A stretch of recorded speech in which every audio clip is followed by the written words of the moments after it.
The Joe Rogan Experience. Why'd they even make this? That's the vibe with Gladiator 2. The original wrapped perfectly. Maximus dies a hero, leaving us in awe.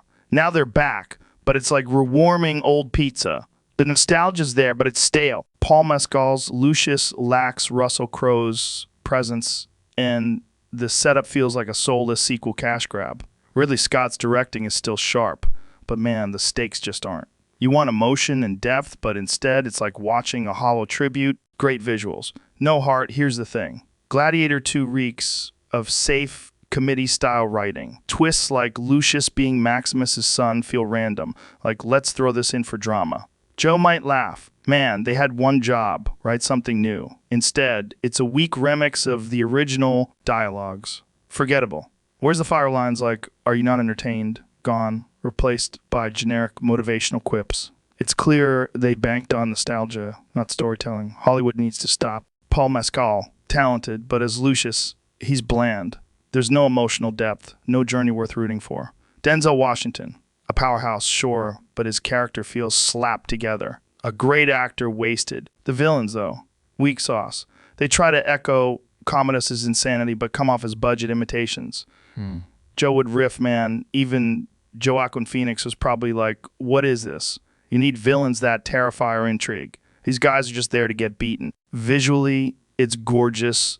Colosseum battles, Kai beasts, but it's all fluff. Joe might say it's like a Marvel movie with togas. Big fights, no soul. Remember the grit of Gladiator. Yeah, it's all polish, no punch. The CGI, overdone.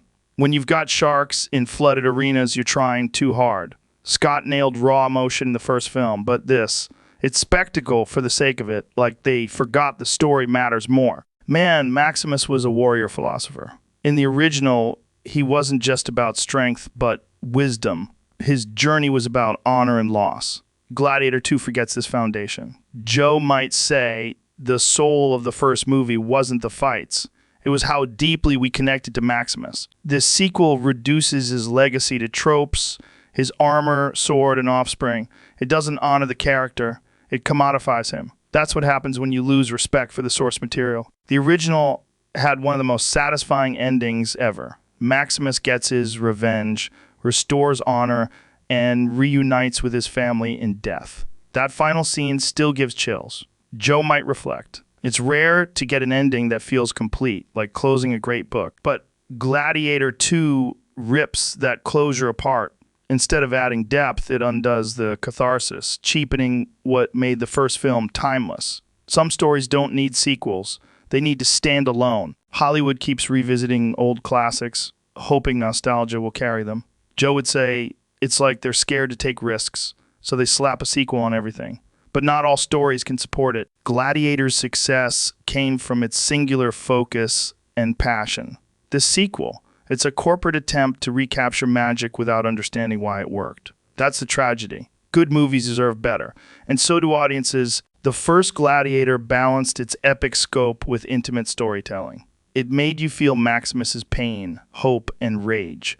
That connection isn't easy to replicate. Joe might muse, you felt something real watching it. It wasn't just a movie. It was an experience. The sequel misses this entirely. By focusing on big battles and flashy effects, it forgets the human core that made the original masterpiece.